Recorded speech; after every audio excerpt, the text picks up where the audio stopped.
everybody, it's low-carb and keto-friendly nutritionist Amy Berger from toitnutrition.com bringing you another video and doing keto without the crazy. Before we get into today's topic, I want to remind you about my recently released ebook called The Stall Slayer, stallslayer.com. There's a link below if you want to check that out. It is about exactly what it sounds like it's about, breaking fat loss stalls on low-carb or ketogenic diets, which is the #1 reason people write to me for help. Why am I not losing weight?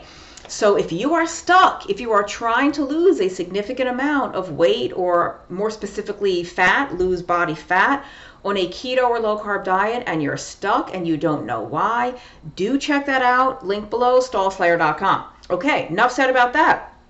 Also, before I get into the topic, no makeup, no jewelry except the necklace. I did bother to put on the necklace. Hair up, hair kind of dirty, frankly. I took a walk not long ago, and it's warm out. I was all bundled up because I like to sweat, and I had to be on a video call earlier for something else.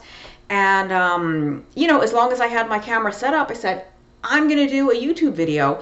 I really want to start doing more videos. I want to do at least 2 a week. I can't guarantee that's going to happen, but if I am going to try to put out more videos, sometimes it's just going to happen with no makeup and with my hair kind of not so great. So here we are. Doesn't take away from the message, right?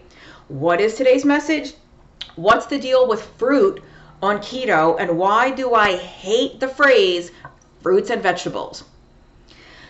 As usual, no notes, totally off the cuff, so hopefully this won't get derailed too far. And I got my trusty Superman cup again. If you've been following me for a while, you may have seen in previous videos that I'm a huge Superman junkie. We love our little Superman cup. Okay, so let's see.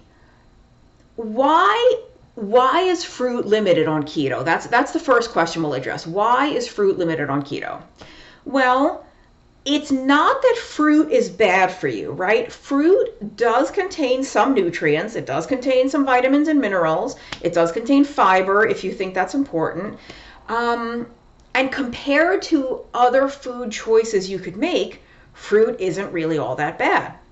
But remember, when we are doing a ketogenic diet or a very low carb diet, but more specifically a ketogenic diet, we are deliberately trying to induce a metabolic state that is powered by fat. We are trying to keep the total presence of carbohydrate in the body low enough so that the body makes a shift toward running primarily on fat instead and generating ketones as a byproduct of a fat-based metabolism.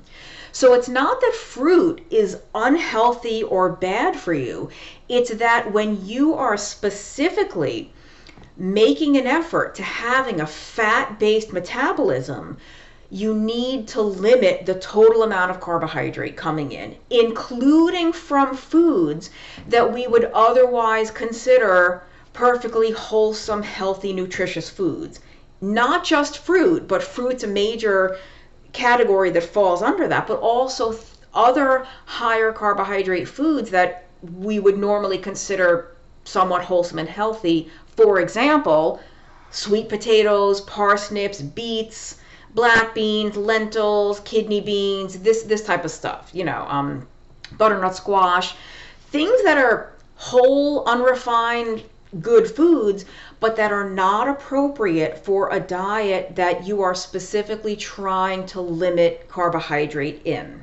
So that's #1. Because I know some of you, especially if you're new to keto, you might be thinking like, what kind of cockamamie diet doesn't let you eat fruit, right? Most other quote unquote diets out there or nutritional approaches, it's almost like they celebrate fruits and vegetables, right? And we'll get to the problems I have with the phrase fruits and vegetables in a minute. But with many other dietary approaches out there, you would think there's no such thing as too many fruits and vegetables. It's impossible to overdose on fruit. Oh, if you're hungry, eat fruit. Fruit is 0 points or 0 this or that, whatever plan you're following. It's like, just load up on fruit, load up on vegetables. And That's just not the case on a ketogenic diet, where you have to limit the total amount of carbohydrate. Now, to be clear though, fruit is limited, it's not prohibited. You don't have to eat fruit, it's not required, but if you are going to include fruit, it's limited. And it's limited precisely because we have to limit the total amount of carbohydrate we're eating. Now, any person out there has their own individual tolerance level as to how much carbohydrate they can consume and either stay in the actual state of ketosis or be still fat adapted and running on fat, even if their actual ketone level isn't elevated. You know, we all have a different level of carbohydrate tolerance wherever those carbohydrates may be coming from, be it fruit, be it potatoes, be it rice, be it cookies or whatever. Now, if you're looking at something like Dr. Westman's page 4, which there's link to page 4 in all my YouTube videos. It's just in the standard sort of text. If you scroll down, you'll see the link to page 4. Page 4 was based on Atkins induction from the Atkins diet back in the day. And page 4 is super, super strict. It doesn't allow for any fruit. But there's other approaches, other ketogenic diets, other very low carb diets that do allow fruit.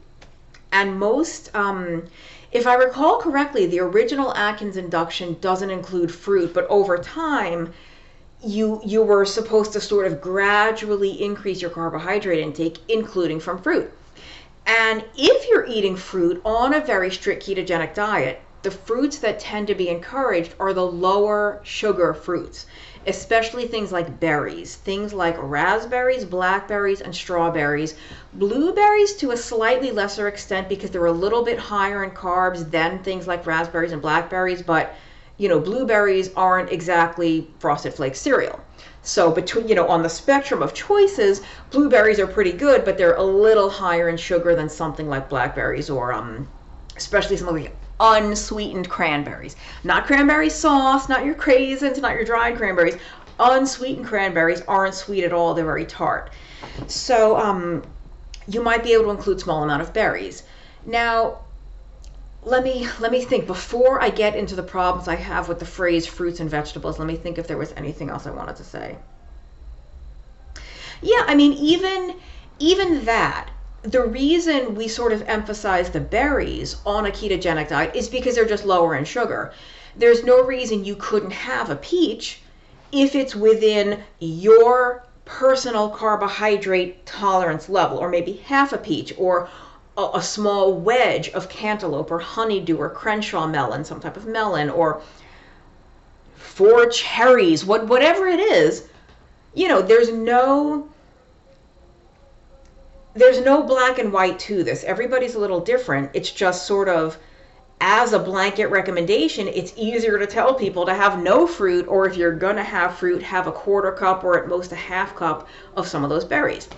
But I'm actually working with a keto doctor I've mentioned in previous videos. We're writing a book about how to find your carbohydrate threshold, you know, your tolerance, because maybe you can have 1 peach. You know, 1 peach could be like, I don't know, 15 to 20 grams of carbs. That's really not that much. If you need to be very, very strict, that's too much. If you don't need to be super, super like epilepsy keto strict, it's not that much. So really just, where are you on the spectrum? And then let's not forget, before I get into the fruits and vegetables, scientifically speaking, botanically speaking, taxonomically speaking, there's a lot of plant foods that we consider vegetables that are technically fruits.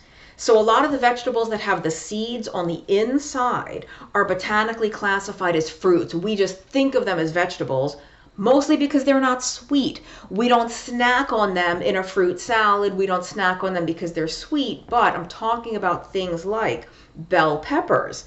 You know, green, red, yellow, orange bell peppers, the seeds on the inside. Zucchini, yellow squash, eggplant, tomatoes, cucumbers, all of these things botanically are technically classified as fruit. We don't think of them as fruit. Now, if you've been doing a ketogenic or very low carb diet for a while, if you taste a tomato at the height of summer, not like in January when they're out of season, but like in July, go to the farmer's market and get some cherry tomatoes. They are as sweet as raspberries. So they are sweet. And if you taste a cucumber again in the middle of the summer, it has a noticeable sweetness to it, a very pleasant, natural sweetness. Anyway, same thing with bell peppers, especially a red or orange bell pepper, but even green. When your palate has been reprogrammed, has been like resensitized to that natural sweetness, green bell peppers have a very, very pleasant, mild sweetness to them. Anyway, that is neither here nor there. My point is, those types of fruits, the low sugar fruits that we know as vegetables, are also limited somewhat on keto because, again, the total carbohydrate intake has to be limited, but you can have a lot more cucumber for the same amount of total carbohydrate. You can have a lot more eggplant and a lot more zucchini and a lot more cucumber than you can have apples and bananas and mangoes and papayas and grapes, right? And this leads me into the squabble that I have with the phrase fruits and vegetables. Why is this a phrase? Why do these two words go hand in hand in the conventional nutrition world? Fruits and vegetables. Get your fruits and vegetables. 5 servings of fruits and vegetables.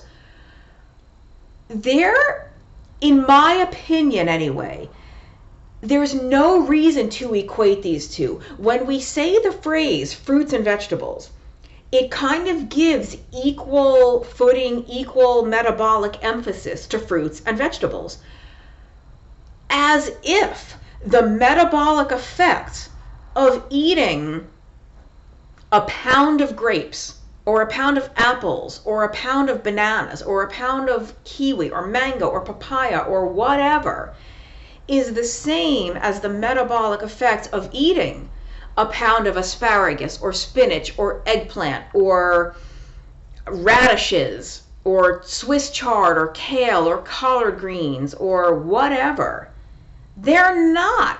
They are not the same. Now, if you are someone that doesn't have a problem with blood glucose or insulin sensitivity, maybe for you, the metabolic effects aren't that different. Maybe you could eat a pound of grapes and your blood sugar barely budges.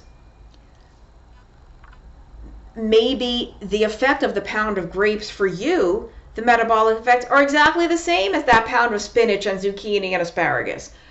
I would say for most people, especially most people that are doing a ketogenic or low carb diet because of some type of blood sugar or insulin metabolic issue, most of us don't fall into that category. For most of us, our blood sugar and insulin are going to respond very differently to grapes and apples and bananas and mangoes and papayas and whatever other fruits. They're going to respond very differently to that than they do to even the low sugar quote unquote fruit like a green bell pepper or a zucchini or an eggplant, let alone the non-fruit vegetables like leafy greens and radishes and celery, So it's not that fruit's not bad for you. Fruit, like I said earlier, it does have some vitamins and minerals. It's nothing compared to what you'll get from a piece of red meat or even a piece of pork or chicken or fish. But, fruit is not devoid of nutrients. It does bring something to the table, but there's nothing, not one single nutrient that you get from fruit that you can't get from other foods that will have less of an impact on your blood sugar and insulin. Even if you're talking about vitamin C, guess what? Orange juice and oranges and grapefruits aren't the only things that have vitamin C. Broccoli has vitamin C, bell peppers have vitamin C. If I'm not mistaken, spinach has vitamin C, but don't quote me on that. The point is, again, potassium, fiber, whatever it is, there is nothing that you get from fruit that you can't get from a lower carb food. Now, I do want to address the fact that the fructose component of fruit doesn't affect blood glucose the same way that something like a potato does, or beans, or rice, or pasta, because fructose is fructose. When fructose is absorbed into the bloodstream, it's fructose. What raises blood glucose is glucose, right? So this is why actually in the conventional nutritional world, people with type 2 diabetes are actually recommended to eat more fruit, because the fructose doesn't mess with the blood sugar and insulin as much. However, and even, I think it still exists, back in the day, there was a food brand called 50/50, and it was formulated, if I'm thinking correctly, it was formulated to be 50/50 glucose and fructose, or something close to that. It was sweetened with a higher percentage of fructose, and it was marketed as being safer for diabetics, specifically because it was higher in fructose and it wouldn't mess with your blood glucose as much. And that's true.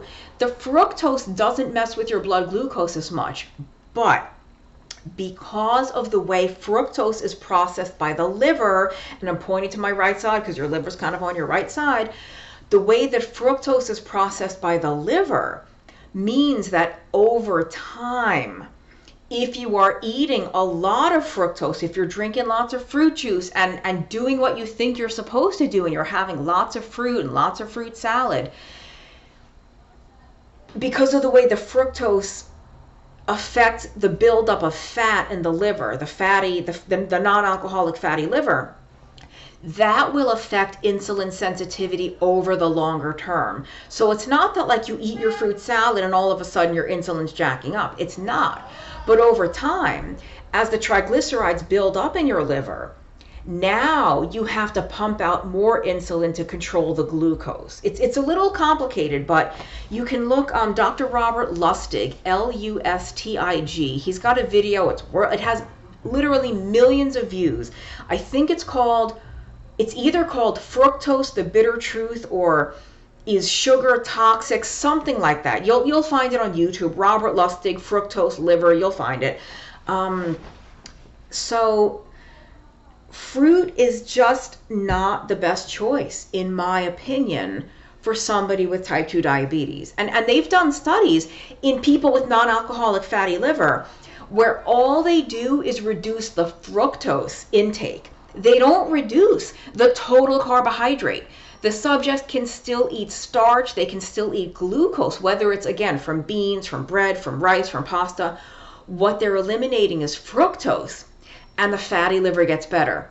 The triglycerides start to come out of the liver. So it's really a fructose deal. So fruit, not the greatest choice. Now, getting back to my problem with fruits and vegetables. It absolutely kills me that, again, this is a phrase, because if you don't know any better, it leads you to believe that they are metabolic, fruits and vegetables. Again, as if a pound of bananas has the same metabolic and physiologic effects as a pound of asparagus or a pound of collard greens. Maybe in a very, very select subset of the population, that's true. In most of us, it's not true. In the millions upon millions of people with diabetes, with metabolic syndrome, with PCOS, with chronic hyperinsulinemia, it's not true. And so that's why we have to limit fruit. It's why it really bothers me that in a lot of the conventional nutrition thinking, fruits and vegetables are interchangeable. It doesn't matter whether you're having celery and I'm trying to think of, like, I keep repeating myself with the same vegetables. Why can't I think of like bok choy? Like you could either eat cantaloupe and kiwi and honeydew and apples and grapes and bananas and mangoes and papayas, or interchangeably, instead of all that fruit, you could eat celery and collard greens and bok choy and cabbage and kohlrabi and all this other stuff, and celeriac, celery root, you know? It's They're not. They're not the same. And I'm not going to go down that other rabbit hole, but it's the same problem that I have with, like, if you look at the old school food pyramid or the MyPlate or whatever it is, they have a protein category that places like peanuts and beans in the same category with things like red meat and poultry and seafood and pork. Not the same. Not the same, because something like beef and pork and poultry and seafood have little to no carbohydrate compared to something like beans that have more carbohydrate than they do protein. Do beans provide some protein? Yeah, sure they do. Do they also provide a big wallop of carbohydrate along with that protein? A wallop of carbohydrate that you won't get from the beef, pork, poultry, and seafood? Yeah. So anyway, I just think that's lazy biochemistry, it's lazy dietetics, it's lazy nutrition, and it's doing the public a disservice. That's the bottom line. The phrase fruits and vegetables does the public a disservice because there's somebody who is living with morbid obesity and out of control type 2 diabetes who's doing their damnedest best to get better. And they've heard a million times, fruits and vegetables, and they don't like vegetables, so instead they're eating apples, and instead they're eating bananas, and instead they're eating grapes. And it's not helping them, and they're not getting any better, and they don't know why, because they're doing what they're told to do. So, I'm going to stop talking. It's been 21 minutes and 38 seconds. That's my beef, no pun intended, with the phrase fruits and vegetables. Hopefully now you know better, you can tell your friends better, you can tell your Facebook groups better. If you find my message of keto without the crazy helpful, if you like that I'm hopefully boiling it down, getting rid of the overcomplication and the unnecessary layers to this and the unnecessary expense, you don't have to spend a fortune, it doesn't have to be confusing. If you like the message of simplicity and affordability and accessibility, please subscribe to the channel, tell your friends, share the message far and wide. Feel free to share these videos on your keto Facebook groups or your media or wherever you interact with people. Tell them all about Stallslayer, stallslayer.com. That's it. If you want to eat fruit, knowing that it is higher in carbohydrate than some of the other choices you could make. And that might be perfectly okay for you. You look at my previous videos. I'm not the food police. If fruit works for you, fruit works for you. If fruit works for you in very small quantities, then stick to small quantities. If berries and those low sugar vegetable fruits work better for you, stick with those. But just realize that every time you hear that message from some nutritionist or dietitian on TV or on the radio or something, fruits and vegetables, I'm sorry, I just patently disagree. I think that that's misleading. I think it's potentially harmful. And I think it's pandering to an uninformed, ignorant public, and it's only perpetuating the ignorance. When it's quite easy to say, hey, guess what? The effect of apples and bananas on your blood sugar might not be the same as the effect of zucchini and I don't know what else. I keep using the same, zucchini and cabbage, or zucchini and whatever, broccoli rabe, or cauliflower. I forgot about cauliflower, the classic keto vegetable. That's it. Thank you for watching, and I'll see you next time. Bye-bye.